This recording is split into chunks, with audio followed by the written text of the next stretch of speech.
أعوذ بالله من الشيطان الرجيم. بسم الله الرحمن الرحيم. الحمد لله رب العالمين، والصلاة والسلام على رسولنا محمد وعلى آله وأولاده وأزواجه وأصحابه وأتباعه أجمعين. سبحانك لا علم لنا إلا ما علمتنا إنك أنت العليم الحكيم.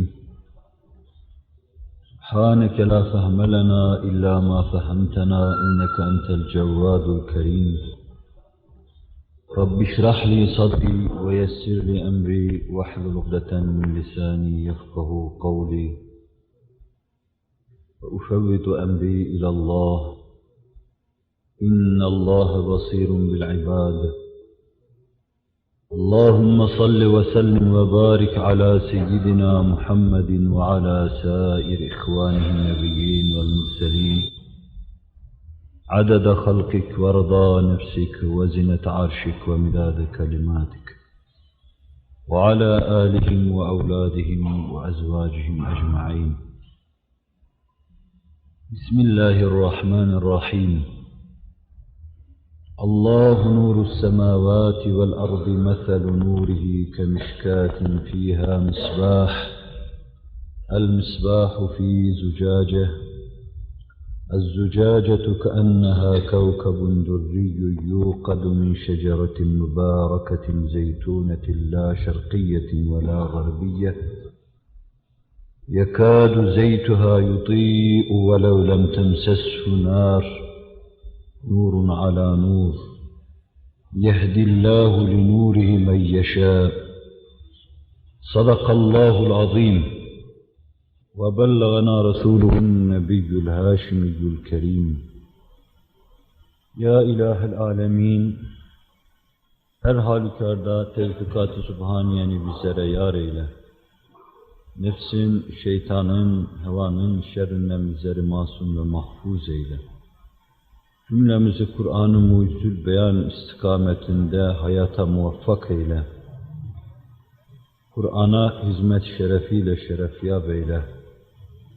Marifetini kalplerimize işrab eyle.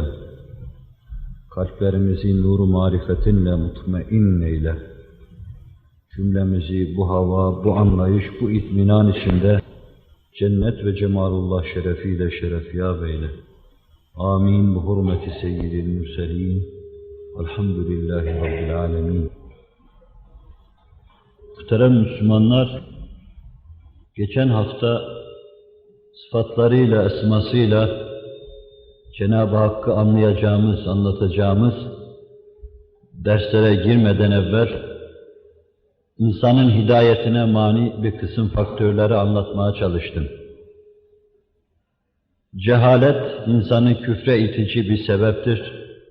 Gaflet insanı küfre itici bir sebeptir. Böbürlenme, kibirlenme insanı küfre itici bir sebeptir. Heva ve inhiraf insanı küfre itici bir sebeptir dedik. Hüzme hüzme kainattan gelen, kainattan aldığımız bir arı gibi Allah'ın diktiği bütün ağaçların başına konup kalbimize marifet hüzmeleriyle dönebilmemiz, bu hastalıkların kalpten atılmasına bağlıdır. Bir kalp, kibir içindeyse, böbürleniyorsa, ona Allah'ın Resulü, ona Hz. Musa dahi gelse hak ve hakikati anlatsa, karşısında Firavun olacaktır, Ebu Cehil olacaktır, hakkı dinlemeyecektir. Hakkın bir kısım kimseler tarafından dinlenilmemesi, ne hakkın mantıkı olmayışına, ne de anlatanın bu mevzuda tamamen yaya bulunmuş olmasına verilemez, atfedilemez. Hak daima aziz ve daima kıymetlidir. Hakkı anlatanlar bazı zaman, bu zamanda çoğunun olduğu gibi, hakkın kâmeti kıymetine uygun anlatamayışlarından hüsnü kabul görmese bile, fakat çok devirlerde umumiyet itibariyle, daha ziyade kalplerin hakkı dinlemeye müheyya olmayışı, insan kalbinin Allah'ı anlamaya hazır bulunmayışı, kibirle, gururla dolu oluşu, hakkın anlaşılmasına engel olmuştur. Öyleyse evvelen ve bizzat Hakka kulak veren kimseler, ve hakkı anlatan kimseler dikkat edecekleri bir husus var. Adam kendini beğenme hastası ise, kendini beğenme budalası ise ona hakkı anlatmak boşunadır, beyhudedir. Siz anlattıkça o size başka şeyler anlatacaktır. Hakkı anlatmadan dur olmayacaksınız, vazgeçmeyeceksiniz kim olursa olsun. Fakat o kabil kimseler kabul etmediği zaman şunun için arz ediyorum, ümitsizliğe düşmeyeceksiniz. Ve hakka kulak verdiği halde hakkın kalbinde bir nur hüzmesi hasıl etmediği kimse de bu beni tatmin edemedi, bana bir şey anlatamadı dememelidir. O da kalbindeki kibri çıkarıp atmalıdır. Bu Allah'ın kanunudur. سأصرف عن آياتي الذين يتكبرون في الأرض بغير الحق وإن يروا كل آية لا يؤمنوا بها وإن يروا سبيل الرشد لا يتخذوه سبيلا وإن يروا سبيل الغي يتخذوه سبيلا ذلك بأنهم كذبوا بآياتنا. Sadakallahul azim. Allah kemal-i azametle ferman ediyor. Biz gökte ve yerde yazdığımız ayetleri, varlığımıza delalet eden nişanları, insanın mahiyetine derc ettiğimiz, varlığımıza delalet eden nişanları, kibirli kimselerin gözüne perde yaparız. Kibirlerini perde yapar, onların nazarlarını ondan çeviriveririz. Yani hak ve hakikati onlara göstermeyiz. Hak ve hakikati görmeleri, kalplerindeki kendilerini büyük görme hastalığını atmalarına bağlıdır. Seasrifu atacağız diyor, çevireceğiz. Seasrifu an ayatiyellezine yetekabberune fil ardı bigayril hak. Ayetlerimizden onları ki yeryüzünde böbürleniyorlar, kibirleniyorlar.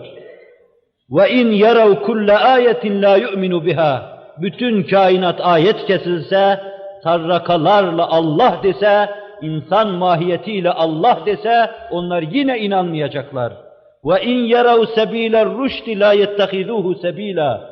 Doğru yolu görseler onu yol edinmeyecekler. Düzen, yordam edinmeyecek, o yolu tutup gitmeyecekler. Ve in yarav sebilel gay yettehizuhu sebila. Şeytan saltanatına ait bir yol kendilerine gösterildi mi? Şeytana ait bir yol onların önüne getirilip onlara gösterildi mi? Onlara arz edildi mi? Hemen yol olarak, yordam olarak onu benimserler. Ferd olarak onu benimserler. İnsan karihasından çıkan yolu, şeytan yolunu benimserler. ذَٰلِكْ بِأَنَّهُمْ كَذَّبُوا بِآيَاتِنَا. Cenab-ı Hak onların hidayetini murad etmemiş. Ayete dikkat edildiği zaman ruhundan elde edilen mana şudur. İnsanın kalbinde kendini beğenme hastalığı olursa, kibir olursa, siz ona ne kadar delil getirirseniz getiriniz, getirdiğiniz deliller ters yüz olacak, yüzünüze çarpılacak ve onun kalbinde en ufak marifet hüzmesi, marifet reşhası hasıl olmayacaktır. Cenab-ı Hak, hak ve hakikata kulak verenlerin kalbinden, hak ve hakikatin kabulüne mani olan bu marazı ihraç buyursun. Biz de ihraç edelim kalbimizden. Zulm ve kizbe sapan kimseler hak ve hakikati kabul etmezler.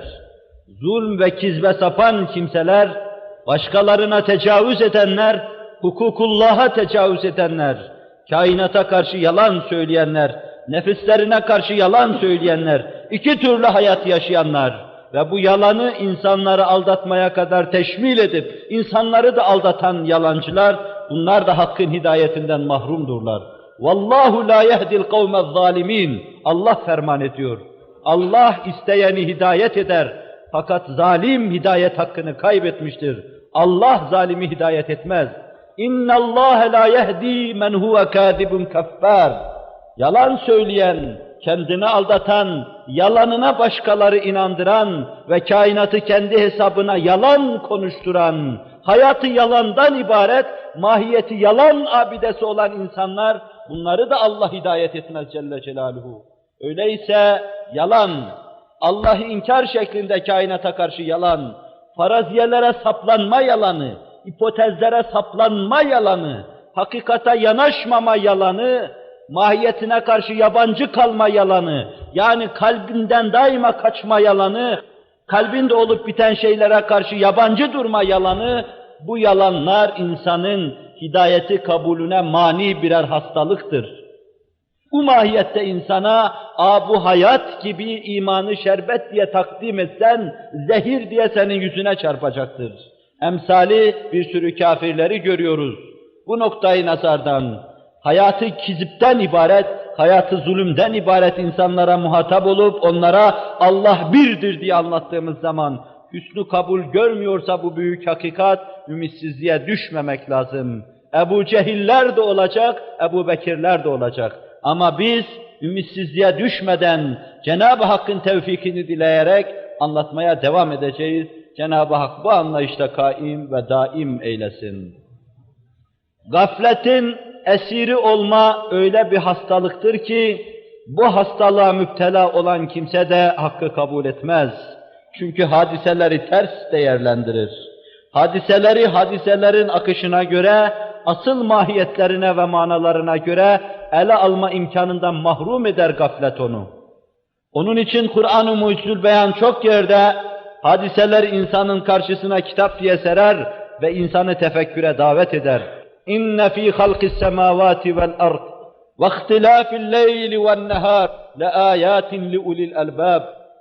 Göklerin ve yerin yaratılışında, gece ve gündüzün ihtilafında, değişmeden, gözü kapalı, önüne doğrudan doğruya Kur'an yeni nazil olduğu keyfiyet ve hava içinde getirip koysanız dahi o bir şey anlamayacaktır. Onun için gafletten uzak bu kimselerin halini Kur'an anlatırken bize şöyle diyor. اَلَّذ۪ينَ يَذْكُرُونَ اللّٰهَ قِيَامًا وَقُعُودًا وَعَلَى جُنُوبِهِمْ وَيَتَفَكَّرُونَ ف۪ي خَلْقِ السَّمَاوَاتِ وَالْأَرْضِ رَبَّنَا مَا خَلَقْتَ هَذَا بَاطِلًا فَقِنَا عَذَابَ النَّارِ Sadakallahul azim. Allah'ı ayakta olarak anarlar. Gezerken Allah'ı anarlar. Karşılarına çıkan her hadisenin verasında Allah'a ait deliller araştırırlar. Ve kuuden oturdukları zaman Allah'ı anarlar. Beni oturturan Allah'tır. Şu mafsalları oturmaya müsait yaratan Allah'tır. Beni bu türlü rahatla müheyya keyfiyetle teçhiz eden Allah'tır Celle Celaluhu der, otururken Allah'ı anarlar. Yatarken, yatmada istirahatı düşünür Allah'ı anarlar, yatarken de Allah'ı anarlar. Daima Allah'ı tefekkür ederler ve sonra neticede şuna varırlar. Rabbena ma halakta hâzâ bâtıla. Allah'ım yarattığın şeylerde manasızlık, yarattığın şeylerde butlan yoktur. Yarattığın ve nazarımıza arz ettiğin ve bizi mütealasına davet ettiğin her şey serapa nizamdan ibaret. Her şey malemal hikmetle dolu derler. Müminler derler. Gafletten kaçanlar derler. Ama gafletteki ne yatmanın manasını anlar, ne kalkmanın manasını anlar, ne gezmenin manasını anlar. Binaenaleyh hak ve hakikatin gönülde yerleşmesi, Allah'a ait manaların burada rüsuh bulması, gaflet denen hastalığı atmaya bağlıdır. O bakımdan gafile anlatırken dahi ümitsizliğe düşmemek lazım. Çünkü o hak ve hakikati kabul etmeye müheyya değildir. وَكَأَيٍّ مِّنْ آيَةٍ فِي السَّمَاوَاتِ وَالْأَرْضِ يَمُرُّونَ عَلَيْهَا وَهُمْ عَنْهَا مُعْرِضُونَ. Gökte ve yerde nice ayetler vardır. Ay hareket ederken bana bak Allah'ı anlatayım sana diyor. Güneş doğarken, yükselirken, batarken bana bak nizamımla Allah'ı sana anlatayım diyor. Otlar yeşerirken, ağaçlar meyve verirken, sular şakır şakır akarken, kuşlar bülbülvari öterken her şey Allah diyor, sana Allah'ı anlatayım diyor ama fakat o bütün bunlara uğruyor, bütün bu ayetlerden nazarını çeviriyor, bütün bunlardan bir mana almak istemiyor. Öyleyse bunun kalbinde de marifeti ilahi namına bir hüzme, bir pırıltı hasıl olmayacaktır. Sizler hak ve hakikati gaflet hastalığına müptela olan kimselere anlattığınız zaman dahi kabul etmiyorlarsa ne ümit olmayınız. Cürme inhimak etmek, masiyetten kendini alamamak, kafirler bu ince hususu çok iyi keşfettikleri için insanlara cürüm işleyebilecekleri zemini hazırlamıştır. Kadını baştan çıkarmış erkeğe musallat etmiştir. Hususiyle gençlerin, gençlik heyecan ve hevesatlarını tahrik etmiş, günaha sokmuştur.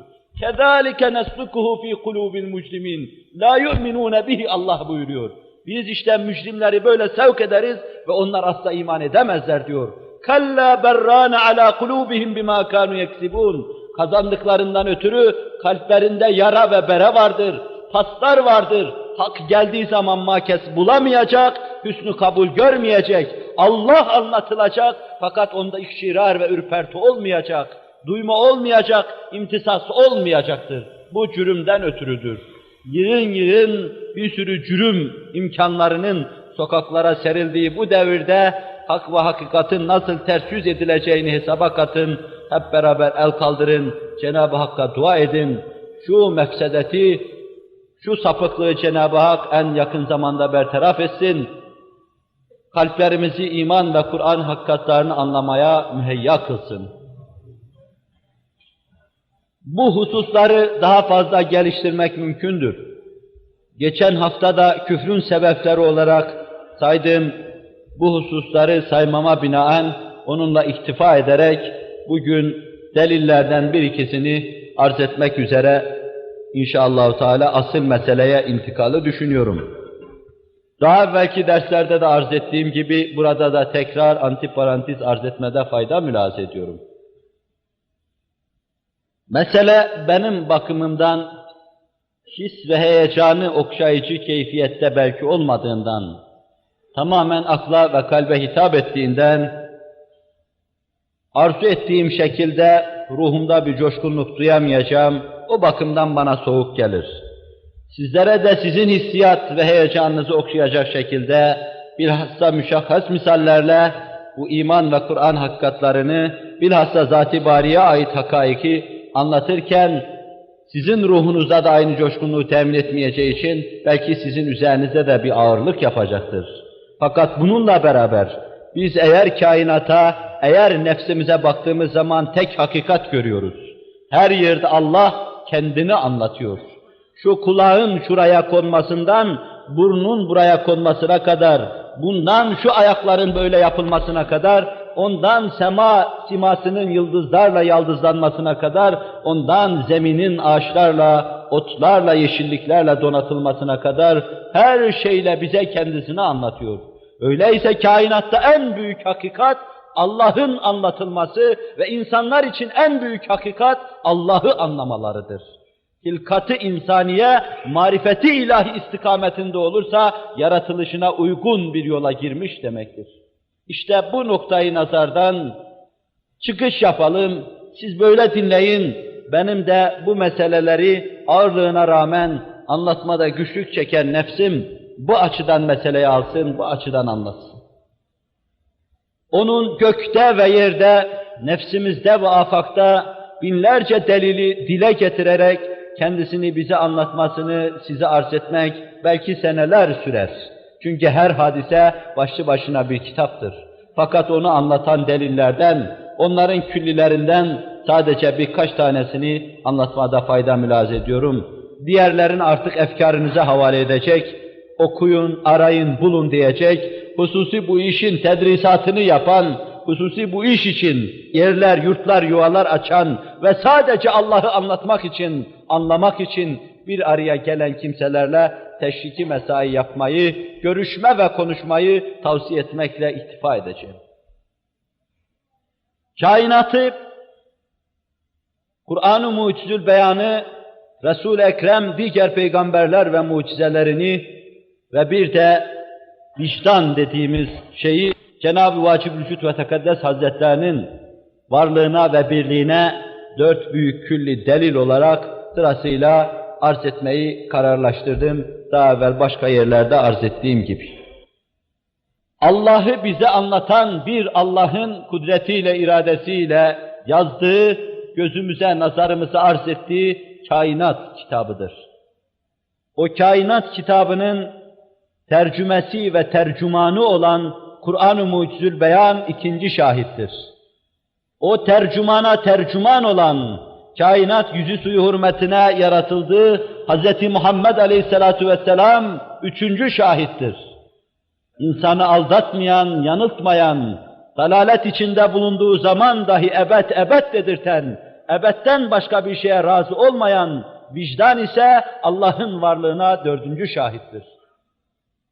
Kainat binlerce delaille Allah'ın varlığını ve birliğini göstermektedir. وَفِي الْأَرْضِ آيَاتٌ لِلْمُوقِنِينَ Allah ferman ediyor. Yerde ikna edici, ehli yakine bir sürü ayetler vardır. Ehli kanaata bir sürü ayetler vardır.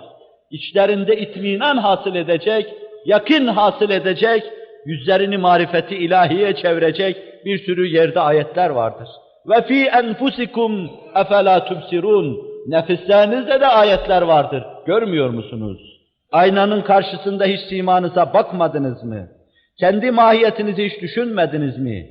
İçinizdeki alemlerin çalışmasını hiç düşünmediniz mi? İçinize hayalen olsun hiç girmediniz mi? Ve fi enfusikum efela tubsirun diyor. Büyük alemle küçük alem arasında bir tek ayette münasebet kuruluyor. Küre-i arzın simasına baktırıyor, sonra hemen nazarını çeviriyor, sana, senin simana baktırıyor.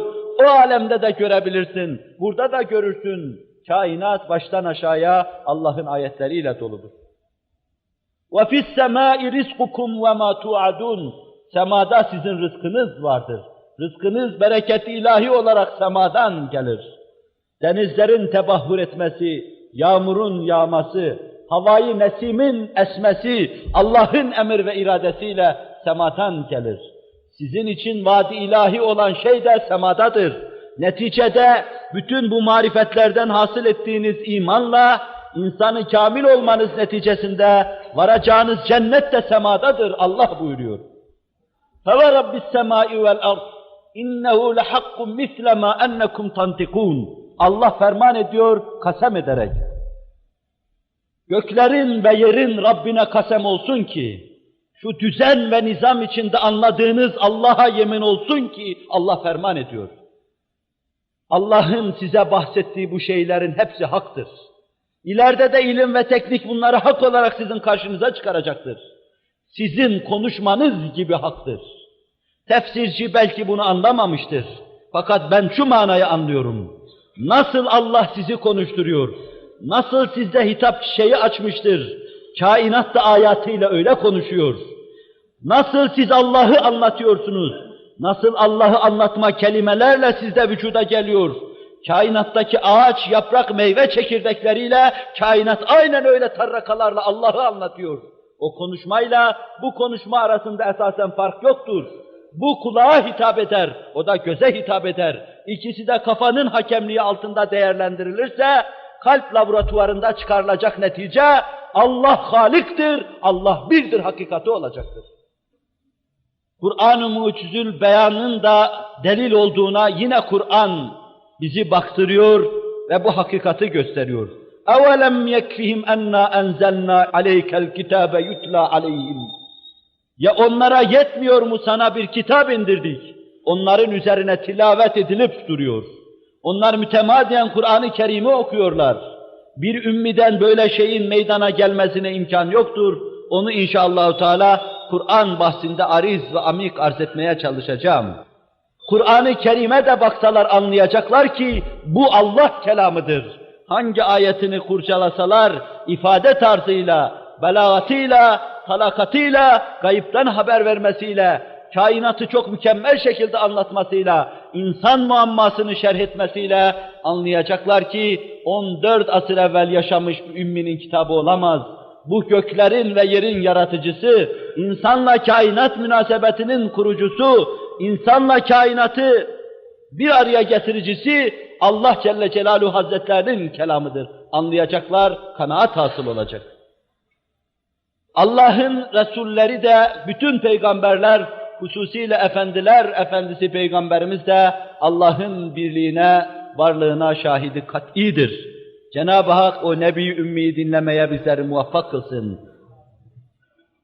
رُسُلًا مُبَشِّرِينَ وَمُنْذِرِينَ لِأَلَّا يَكُونَ لِلنَّاسِ عَلَى اللّٰهِ حُجَّةٌ بَعْدَ الرُّسُلِ صَدَقَ الْعَظِيمُ Allah bir sürü elçiler, peygamberler göndermiştir. Onlar hakla, hakikatla insanların karşısına çıkmış, doğru yolun neticesinde cennete gideceklerini tebşir, eğri yolun encamında cehenneme sürükleneceklerini inzar etmişler. Kötü yolun akıbetinden korkutmuş, iyi yolun akıbetini göstermekle tebşir etmişler. Ta insanlar Allah'ın huzuruna çıktıklarında ellerinde bir hüccetleri olmasın. Göremedik, bilemedik demesinler. Allah peygamber gönderdi, anlamadıkları kainatın manasını onlara anlattı. Anlamadıkları mahiyet manalarını onlara anlattı. Böylece hüccetleri kalmadı. İşte bunun için Allah peygamberler gönderiyor. Onları dinleyip istifade etmeye Allah muvaffak kılsın. Orada vahiy hüccetlerle kendi kendimizi avutacağımız o perişan duruma sukuttan bizleri masum ve mahfuz buyursun. اَفَلَا يَتَدَبَّرُونَ الْقُرْآنَ اَمْ عَلَى قُلُوبٍ اَقْفَالُهَا Kur'an'ı tedebbür etmiyorlar mı? Siz buradan kalbede delil çıkarın. Yoksa kalpleri üzerinde hak ve hakikati hissedecek vicdanları üzerinde bir perde mi vardır? Yoksa vicdanları tefessüh mü etmiştir? Der, bize dördüncü delile baktırır. Şerhini ilerideki cumalara havale ederek, bugün kainata ait delillerden bunların 5-10'unu size arz etmek istiyorum. Bu 5-10 tane delilden bir tanesi, hudus delili diyeyim veya daha yeni bir dille varoluş delili diyeyim, öyle arz etmeye çalışayım. Kainata ait birinci muallimimiz, Allah'ı bize öğreten kainattır. Bu birinci muallime ait 5-10 delil arz etmek istiyorum. Bu 5-10 delilden birincisi hudus delili diyoruz, varoluş delilidir. Burada şu hususa da dikkatinizi rica edeceğim. Varoluş delili veya hudus delili Allah'ın bir sıfatını gösterir. Kainatın süslü, zinetli yaratılmış olması ayrı bir sıfatını gösterir. Devam etmesi, fena bulması ayrı bir sıfatını gösterir. Öyleyse bu meseleleri beraber müteala ederken Cenab-ı Hakk'ın hangi sıfatlarına, hangi isimlerine raci olduğunu, neyi gösterdiğinde hep beraber müteala edelim. Ta sadece mesele bir Allah'a inanma meselesi olmasın. Sıfatlarıyla muhat, esmasıyla malum, zatıyla mevcudu meçhul olan Allah hakkında tam bir malumat elde etmiş olalım. Allah'ı isimleriyle biliyoruz. Allah sıfatlarıyla muhat, o kendi kendini sıfatlarıyla, çepeçevre sıfatları kendisini çepeçevre çevirmiş. Biz zat-ı bariye, zat-ı akdese bu noktadan yanaşamıyor ve zatı hakkında malumat elde edemiyoruz. Sıfatlarına yarım yamalak bakıyoruz, mahiyetimizde bulunan gölgelerinden ötürü. Ve esmasını tam bilmeye uğraşıyor, çalışıyoruz. Kainat-ı esmanın cilvesinden ibaret olduğundan ötürü, zatına gelince, şarklının da, garplının da ittifak edip söyledikleri şu sözü söylemeyi marifet adına marifet sayıyoruz. Allah'ı idrak edememe en büyük idraktır. Hazreti Ebubekir'le başlar bu.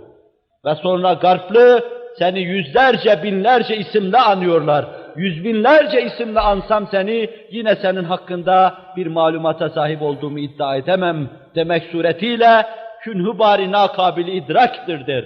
Zat-ı bari asla anlaşılamaz.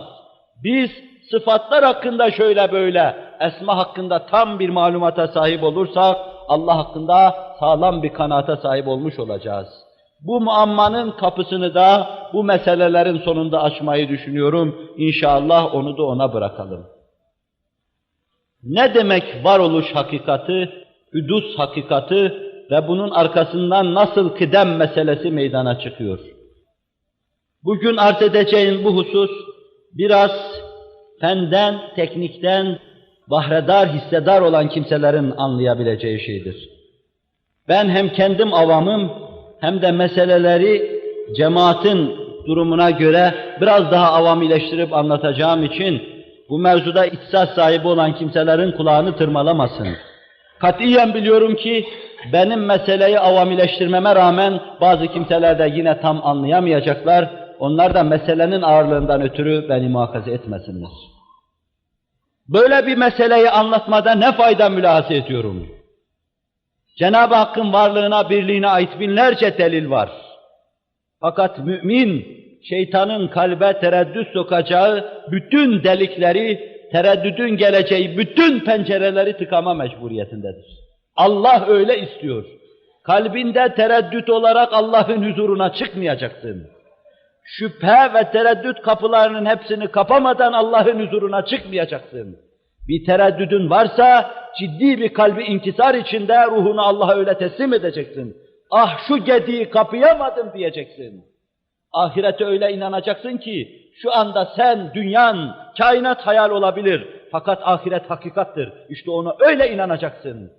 Allah öyle hakikati muazzamdır ki Celle Celaluhu, zat-ı bari öyle hakikati muazzamdır ki sen evham olabilirsin, kainat da evham olabilir. Fakat zat-ı bari olmaz.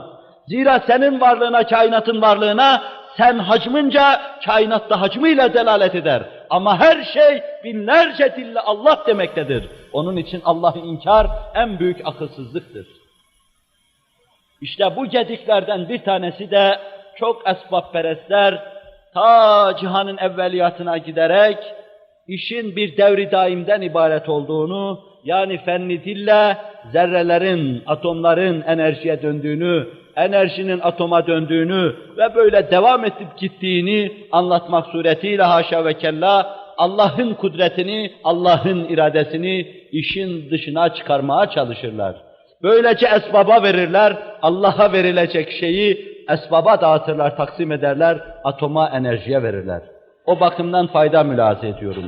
Mesele basitçe benim arz edeceğim şekilde, avam şekliyle anlaşılacak olursa, daha derin tahkikat ve tamikatı daha evvelde atıfta bulunduğum gibi o kabil kimselere müracaat eder, o kabil kitaplara müracaat eder. Allah'ın tevfik ve inayetiyle anlarsınız inşallahü teala.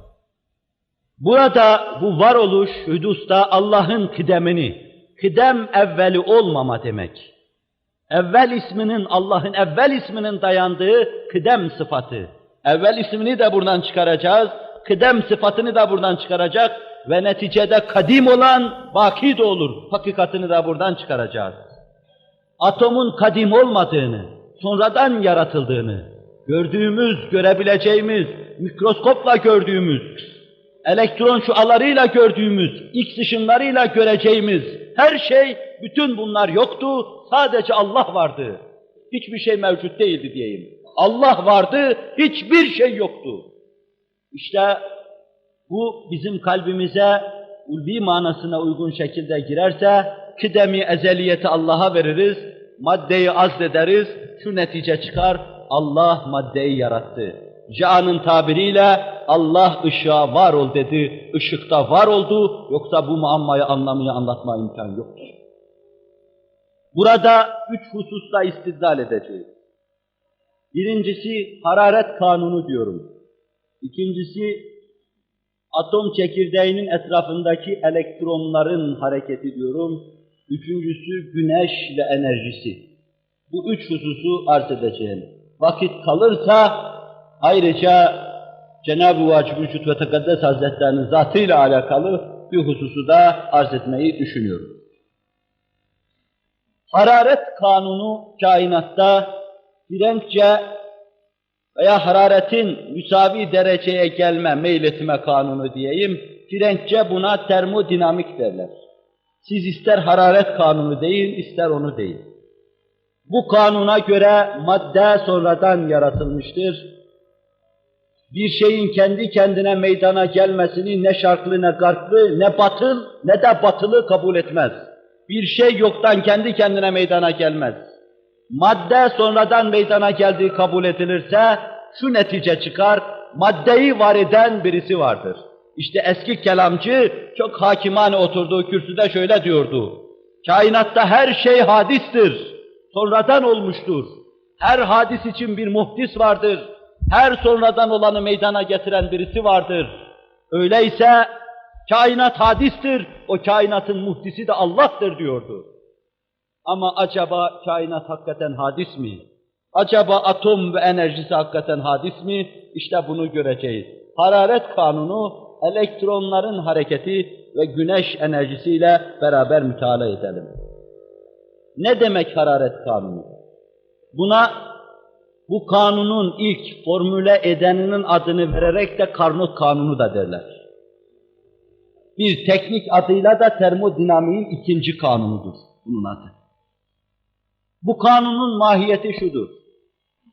Astronotlar, ilim adamları büyük dev teleskoplarla kainattaki ciddi araştırmalarını genişletince bir kısım şeyler çıktı karşılarına. Ez cümle Heybel'in görüşüyle bir kısım nebulozlar kaçıyor, kainat genişliyor gördü.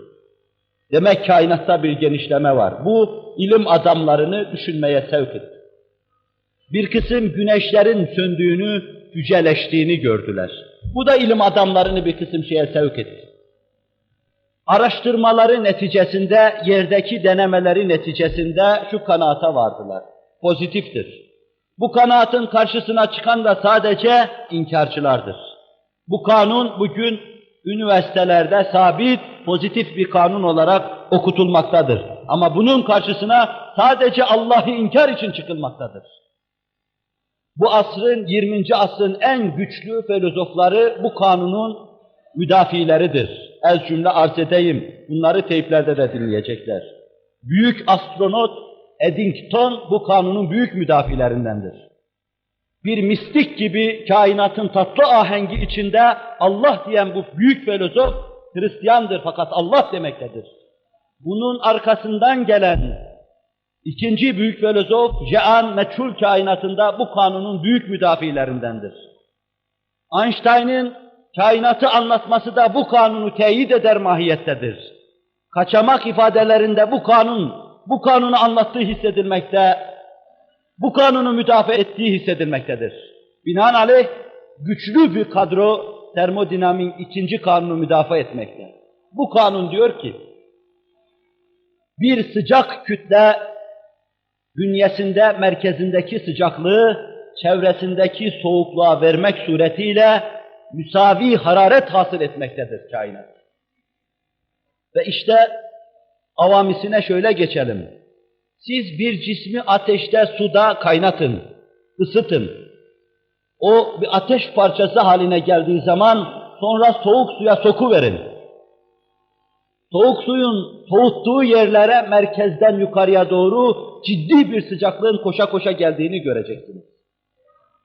Merkezlerdeki sıcaklık soğuk muhitlere doğru kayacak. Ve etraf aynı seviyede sıcak hale gelecek. Kanunun mahiyeti budur. Kainat bir sürü güneşlerle doludur. Binlerce, yüz binlerce güneşlerle doludur. Samanyolu'nun içinde milyonlarca güneş vardır, bizim güneş gibi. Ve bu güneşlerin içinde korkunç hararetler boy göstermektedir. Eskiden bize diyorlardı ki, güneşin merkezinde Allahu alem 15 milyon derece hararet var. 15 milyon derece hararet var. Halbuki şimdi bir kısım araştırıcılar belki bu hararet 140 milyon derecedir diyorlar. Bu korkunç hareket daima merkezden dışa doğru çıkıyor, infilaklar hasıl oluyor, radyasyonlar halinde etrafa saçılıyor.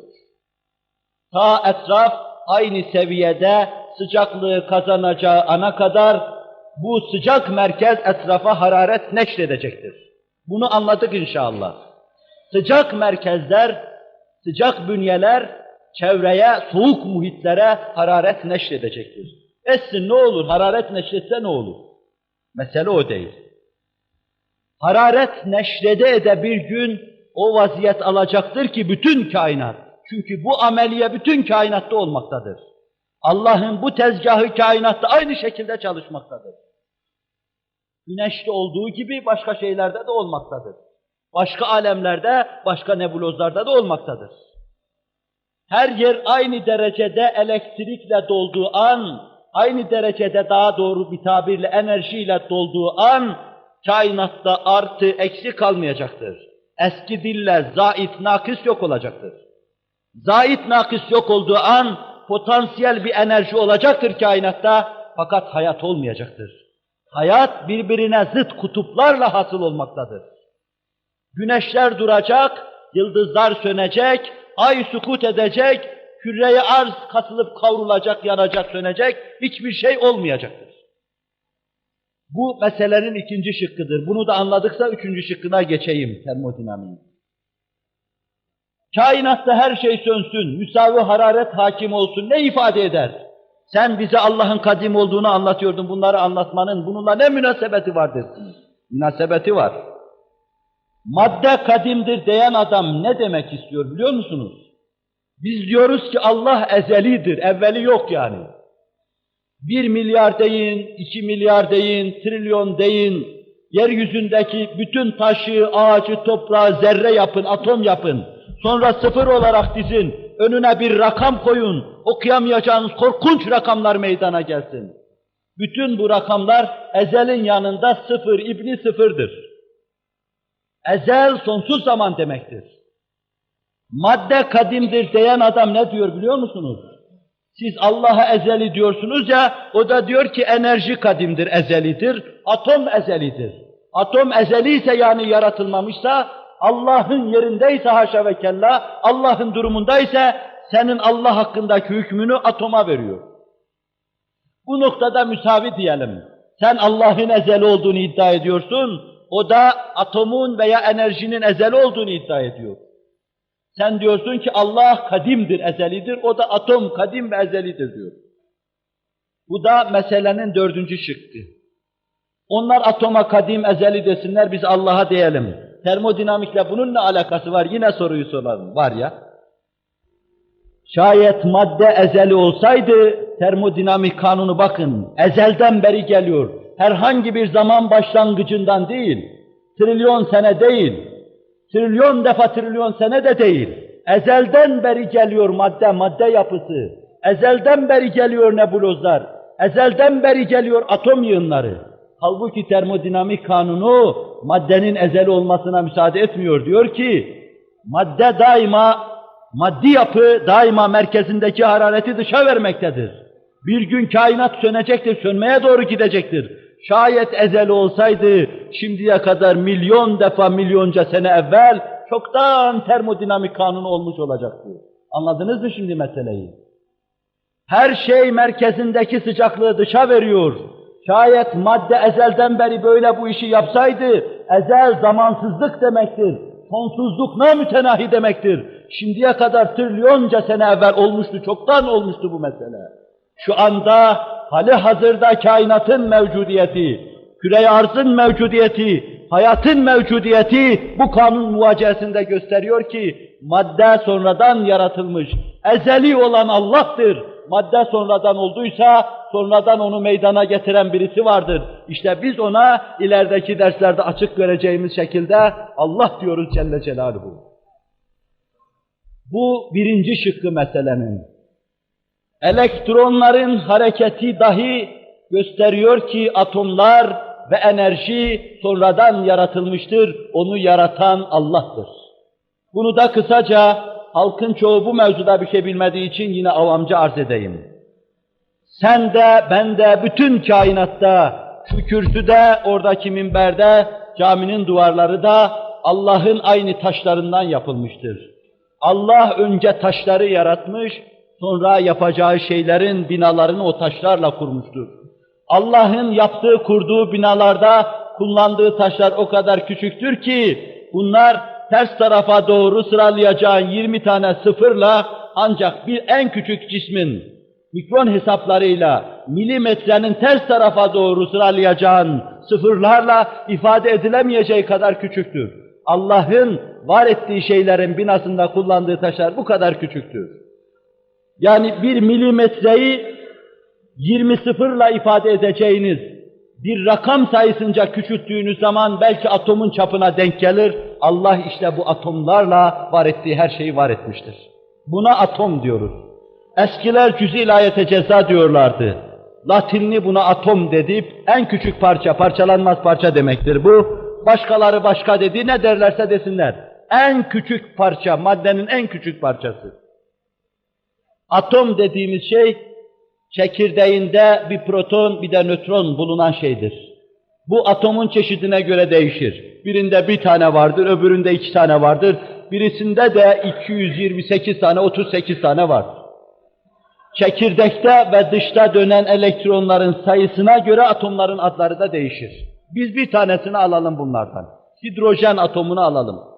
Bunun çekirdeğinde, içinde, merkezinde güneş gibi bir tane proton vardır, bir tane de nötron vardır. Etrafında da Arap'ın ehliliç dediği bir çam kozalağının şeklini verebilecek dönüşler yapan, deveran eden elektronlar vardır. Böyle periyodik olarak döner, onun etrafında hayali bir şekil verir ona. O merkezde durur, onların hareket ettikleri de söyleniyor. Elektron onun etrafında döner durur. Atom dediğimiz zaman bunu anlayalım. Buna atom diyoruz. İşte bu elektronların hareketi atomun ezeli olmadığını gösterir. Allah'ın ezel olduğunu gösterir. Nasıl gösterir? Mücerred olmaz bu mesele. Bu elektronlar, dikkat edin, ya eskiden sakindi, sonradan harekete geçti. İki şıkkını da anlatacağım. Bir şey ya hareket eder ya sakindir. Üçüncü şık yok. Elektronlar çekirdeğin etrafında ya hareket ediyordu veya duruyordu. Siz üçüncüsünü söyleyin, onu da diyeyim. Şayet duruyorduysa bu elektronlar kütle tarafından, merkez tarafından çekilmesi icap eder. Çeker onu. Merkezde pozitif yüklü, ağır, çekici. Muhitteki de negatif yüklü, o da çekilendir daima. Bir taraftan kaçar hareketiyle, diğer taraftan merkez tarafından çekilir. Tıpkı nispi olarak güneşin gezegenlerinin güneş etrafında döndüğü gibi çekirdek etrafında döner durur o da. Dikkat buyurun. Kanun bu. Şayet bu kütle etrafında dönen elektron evvelden ya hareketi yavaş veyahut da sakin olsaydı merkez tarafından çekilecekti. Çekilsin ne olur? Çekilsin de şu olur. Küre-i arz da bu kabil atomlardan yapılmıştır. Küre-i arzı meydana getiren taşında, toprağında, ağacında bu kabil atomlar vardır. Ve hepsinin böyle çekirdeği vardır ve hepsinin etrafında elektronlar dönmektedir. Her atomun çekirdeği tarafından elektronu çekilseydi, küre-i arz bir yumurta kadar kalırdı desem, siz daha küçük deseniz yalan söylemiş olmazsınız. Küre-i arz aynı ağırlıkta olurdu fakat yumurta kadar kalırdı. Sen olmazdın, hayat da olmazdı, şu da olmazdı, bu da olmazdı. Halbuki biz görüyoruz, işte her şey var ve küre-i arz yumurta kadar değil. Bundan anlaşılıyor ki elektronlar hareket ediyorlar. Kütle tarafından çekilen şeyin de bir kere kütleden artık kopup gitmesi düşünülemez aslında. Kütle tarafından çekilip öyle kalacak. İkinci şık kalıyor. Elektronlar hareket ediyor, bu şık kalıyor. Elektronların hareketiyle bir neticeye doğru gidildiğini görüyoruz, bakın. Elektron hareket ediyor, güneşler sönüyor. Elektron hareket ediyor, nebulozlar teşekkül ediyor, kayıp gidiyor. Elektron hareket ediyor, her şey harap oluyor. Dikkat edin, burada da termodinamikteki ezel manasını düşünün yine. Şayet bu elektronlar çekirdeğin etrafında ezelden beri dönüp dursalardı, neticede şimdi varacakları yere çoktan varıp gitmişlerdi. Çoktan bitip tükenip gitmişlerdi. Bitmişlerdi bunlar, mahiyet değiştirmişlerdi. Halbuki hareket ediyorlar. Öyleyse bunların bir başlangıcı vardır. Biz bu başlangıcına o da vardı, bu da vardı, harekete geçti demiyoruz. Başlangıcına diyoruz ki Allah atoma var ol dedi, atomda var oldu. Allah elektrona var ol dedi, elektronda var oldu. Bunlar laboratuvarlarda elde edilen neticelerdir.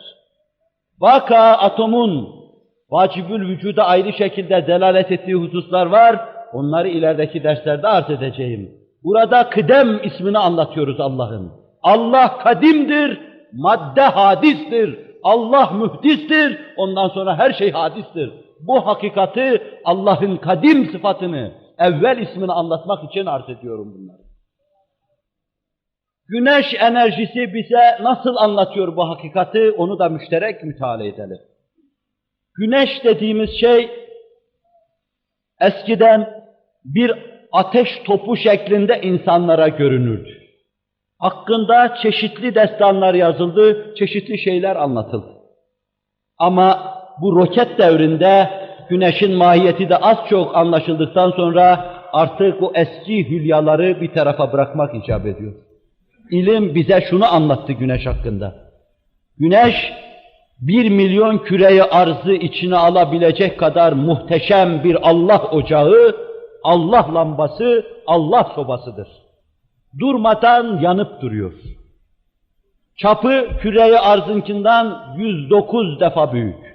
1 milyon küre-i arz rahatlıkla içine girebilir güneşin. O kadar geniştir. Her saniye şu rakamlara dikkat edin. Her saniye 564 milyon ton hidrojen helyume dönmektedir. 564 milyon hidrojen helyume dönerken her saniye kütlesinden 4 milyon ton kaybetmektedir Güneş. Güneş her saniye kütlesinden 4 milyon ton kaybediyor. Bu bir dakikada 240 milyon ton yapar. Bir saatle çarptığımız, karşılaştırdığımız zaman bunu 144,80 yapar. Yani 14 milyar 400 milyon ton yapar bir saatte. 24 saatte çarptığınız zaman okunmaz rakam çıkar. Bir haftayla, bir seneyle çarptığınız zaman şaşarsınız, belki de aklınızı kaçırırsınız. Güneş kütlesinden kaybediyor bu kadar.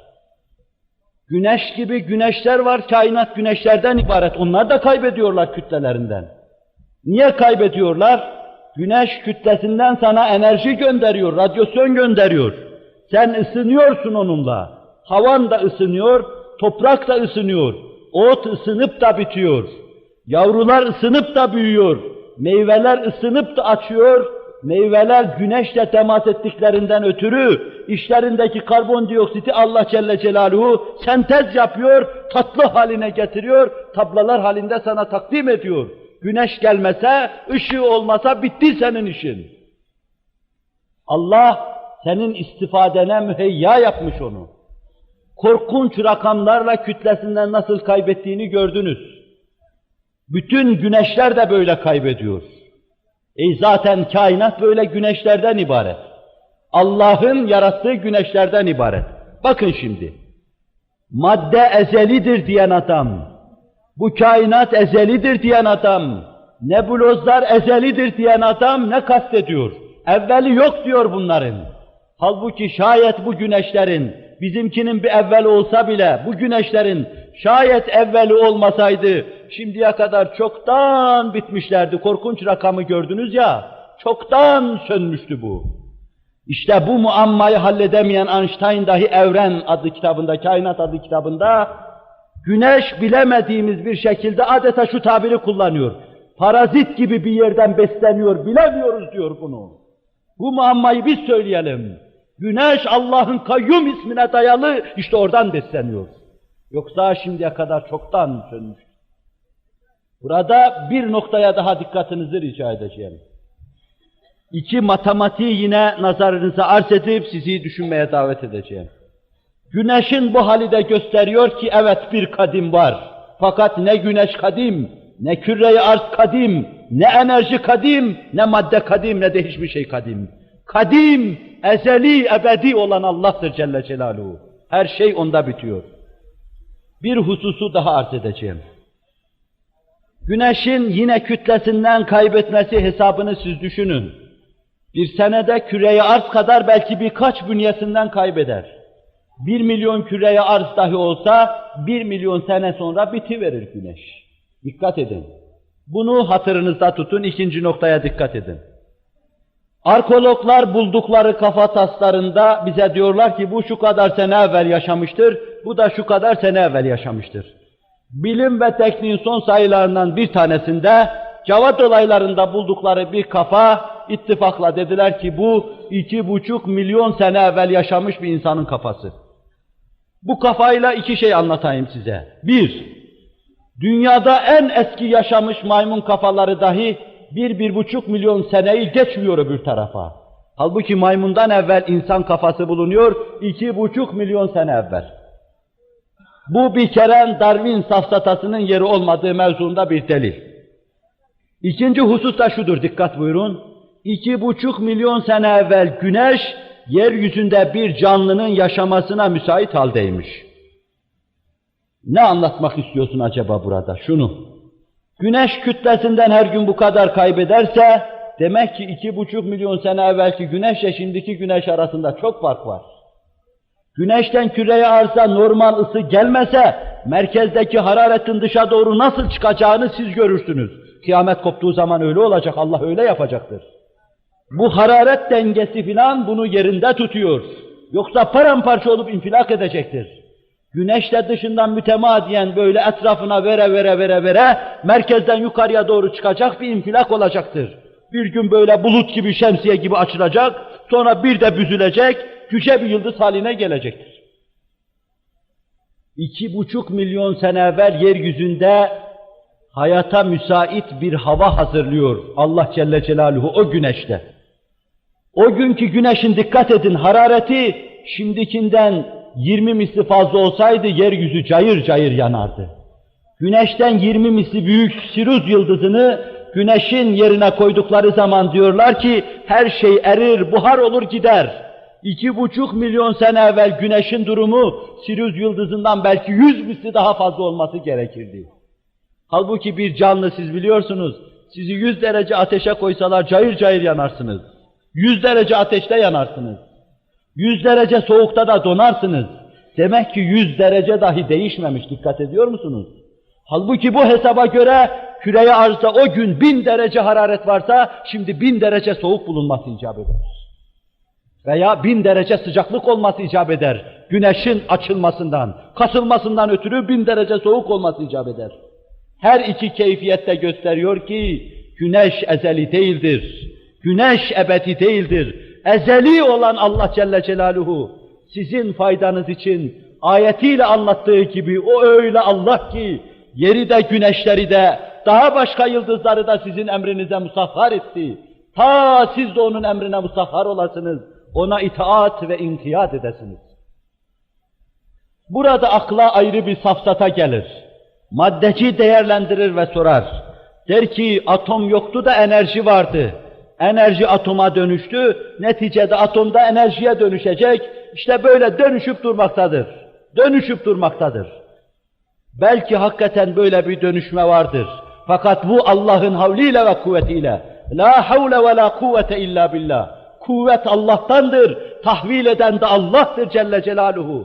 Atomu enerji yapan, enerjiyi atom yapan Allah'tır. La havle ve la kuvvete illa billah. Bunu bize anlatıyor. İnşallah bu hususu, bu hakaiki anlatırken daha mufassal arz etmeyi düşünüyorum. Fakat burada da dikkat edeceğimiz, yakalayacağımız boşluk şudur. Enerji madde ile kaimdir. Yani hararetin kendisini hissettirmesi, o hararetin bir cisme sirayet etmesine bağlıdır. Ortalık hararet olsa, ortada bir cisim olmasa kızan yok ki, narlanan yok ki siz harareti hissedesiniz. Şayet ortada küre-i arz olmasa veya atmosfer olmasa siz gelen hararetin mevcudiyetini hissedemezsiniz. Ortada madde olmadıktan sonra hissedemezsiniz. Eskiler buna şöyle diyorlardı. Enerji, kuvvet arazdır. Madde cevherdir. Araz maddeyle kaimdir. Madde olmadıktan sonra araz düşünülemez. Madde olması lazım baştan. Öyleyse kainatın evvelini enerji düşünmek yine ilmi hakikatlarla mütenakız düşmenin ifadesidir. Bu hususları kısaca hulasa edeyim. Bu dersle kainatın varoluş sırrına baktık. Bu varoluş sırrının arkasında Allah'ın kıdemini, maddenin sonradan var olduğunu gördük. Meseleleri zincirleme böyle, teselsül yapsa, çok eskilere kadar götürseler dahi, Allah Celle Celaluhu'ya dayanmadıktan sonra hiçbir meseleyi mantık ve ilim muvacehesinde izah etmeye, anlatma imkan yoktur. Bidayette arz ettiğim gibi, batılı mütefekkir ve düşünürün dediği gibi, Allah atoma var ol dedi veya ışığa var ol dedi, ışık var oldu, işte muammanın halli bu iki cümle içindedir. Nefsimize, şeytanımıza, nefis ve şeytan taşıyan, nefsi emmare haline gelmiş, bütün insanlara Cenab-ı Hak bu hakikati kabul ettirsin. Kendi nur isminin cilvesi olan, o mübarek ışıkla kendisini bize gösterdiği gibi, termodinamiğin arkasında ben varım dediği, güneş enerjisinin arkasında ben varım dediği, elektronların hareketinin arkasında ben varım dediği gibi, nefsimize karşı, bütün nüfus-i emmareye karşı da ben varım desin, patlak patlak, çatlak çatlak olmuş kalplerimizi itminana kavuştursun, bizi huzura erdirsin inşallah. Bir safsata daha vardır. Allah Resulü beyanı numasıyla bu hakikati anlatırken der ki, bir gün yan gelip yatacak veya ayağını ayağının üstüne koyacak, şöyle diyecek: şunu Allah yarattı, şunu Allah yarattı, şunu Allah yarattı, Allah'ı kim yarattı diyecekler. Siz bu yolların ayrımı diyeceğim noktada durun ve iki hüküm vermeye çalışın. Bunlardan birisi, ifadesi muciz olan Allah Resulü sallallahu aleyhi ve sellem, ileride böyle bir hadisenin meydana geleceğini haber veriyor. Zındıkanın hüküm ferma olacağını, ateizmin hakim olacağını, şeytanın saltanat kuracağını ve bir kısım insan suretindeki şeytanların da o saltanata tebaiyet edeceklerini, biat edeceklerini haber veriyor. Şeytan gibi mağrurane ayağını ayağının üstüne atacak, Allah'ı kim yarattı diyecek. Allah'ın binlerce selat ve selamı üzerine olsun, her hakikat halüşer eden nebiler nebisi burada da muciz numa ifadesiyle bir hakikati hal ve şer ediyor. O hale geldiğiniz zaman la havle ve la kuvvete illa billah deyin. Kainattaki bütün havl ve kuvvet Allah'la kaimdir. Enerji dediğiniz şey Allah'la kaimdir. Dayamadan anlatamazsınız. Kuvvet Allah'la kaimdir. Onun sağa veya sola dönmesi bu da Allah'la kaimdir. Allah'a istiaze edin, onu kafanızdan atmaya çalışındır. Allah'ı haşa ve kella kim yarattı sözü, komünistlerin uydurduğu sözdür. Allah'ın mevcudiyetine binlerce delil muvacehesinde, küçük kafalarına sıkıştıramadıkları Allah Celle Celaluhu ve Tekaddes Hazretlerinin varlığını ve vücudunu inkar edemediklerinden ötürü, onu kim yarattı şeklinde taaddada bulunurlar. Bir iki misal arz edeyim size. Bu caminin içine girseniz, sizden herhangi biriniz, önümde duran şu kürsünün hazırlandığı yerde bir kitabın bulunduğunu görseniz, sonra bir miktar ayrılıp gitseniz veya sırtını dönseniz, görseniz ki o kitap oradan kalkmış, şuraya konmuş. O zaman dersiniz ki bu kitabı buradan alıp buraya koyan bir tanesi vardır. Neden dersiniz bunu? Çünkü bizatihi bu kitap buradan kalkıp buraya konma gücüne, imkanına sahip değildir.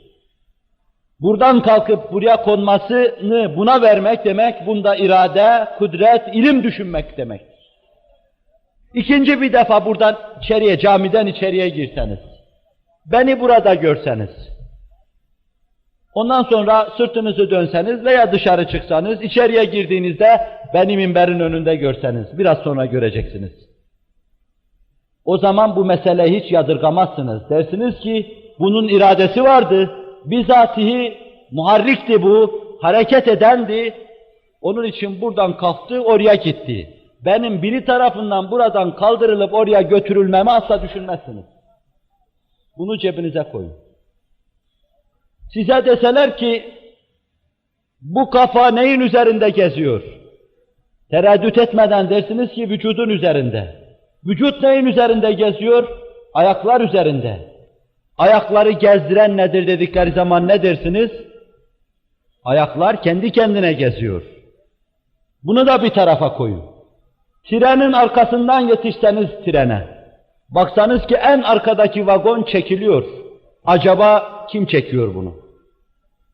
Nazarı sati olan birisi size bir önceki vagonun onu çektiğini söyleyecektir. Gitseniz baksanız o da çekiliyor. Onu kim çekiyor acaba? Bir önceki. Bunları çoğaltabilirsiniz. Milyon vagon yapabilirsiniz. Bizatihi kendini götüren birine işi dayayıncaya kadar. Ona dayadıktan sonra kalbinizde bir itminan hasıl olacak, diyeceksiniz ki bu bizatihi, kendi kendini çekiyor. Bu safsatanın, mağlatanın ne kadar yanlış olduğu zahirdir. Bakın, biz eşyanın kendi kendine kaim olamadığını anlatıyoruz. Atom ezeli değildir diyoruz. Enerji değildir, bunu siz de gördünüz. Belki çokları daha derin anladı, bazıları da benim nefsim kadar anladı. Kainatın da ezel olmadığını gördünüz. Ve biz bütün bunları hepsini birine dayadık. Dedik ki bunların arkasında bunlar gibi olmayan birisi vardır. Yani atom gibi dönüşmeyen, güneş gibi sönmeyen birisi vardır. Bütün sönenler ona dayandığı, bütün çekilenler onun tarafından çekildiği birisi vardır. Bütün yürüyenler üzerinde yürüdüğü bir kuvvet vardır. Bütün intikal eden şeyleri intikal ettiren birisi vardır. Bu kendi kendine intikal edemiyorsa ettiren birisi vardır. Ama kendi kendine intikal edene dayayıncaya kadar bu böyledir ama fakat bizatihi hareket edene gelince orada her şey bitmiştir. Allah Celle Celaluhu Allah'tır çünkü bütün eşya ona dayanmaktadır. Biz ikinci eşyayı dayayacağımız bir varlık bilmediğimiz için kadim sıfatlarıyla diyoruz ki Allah bizatihi muktedirdir. Allah bizatihi irade sahibidir. Onu haşa ve kella mahluklar sırasına koyup mahluk düşünme, Allah'ı bilememe demektir. Sen onun dahi birisi tarafından yaratıldığını düşünüyorsan, onu kim yarattıysa Allah odur Celle Celaluhu. Nerede yaratma zinciri bitecek, işte orada imkan bitti, vücut başladı diyeceksin. Orada Allah vardır Celle Celaluhu diyeceksin. Bu hususu da bu kadarlıkla arz edeyim. İnşallah Teala ileride bu meseleleri müşahhas misallerle Cenab-ı Hak tenvire imkan bahşetsin, arz edeyim. Bugün tekrar arz edeyim, Allah'ın kıdem sıfatını gösterdik. Vücutta ufak hissedildi buradan. Demek bir varlık var ki o kadimdir. Demek bir varlık var ki o ezelidir. Onun dışında her şey hadis ve sonradan da fani olacaktır. Allah o ezeli zatın ezeliyetini dalalete saptırılmış, küfre itilmiş neslimizin kalbine ilka buyursun. Şurada burada onu idlal eden kimselere insaf versin. İnsafa liyakat hakkını kaybetmiş mülhitleri, münkirleri Allah en yakın zamanda kahru tedmir etsin. Lillahi Teala'l-Fatiha.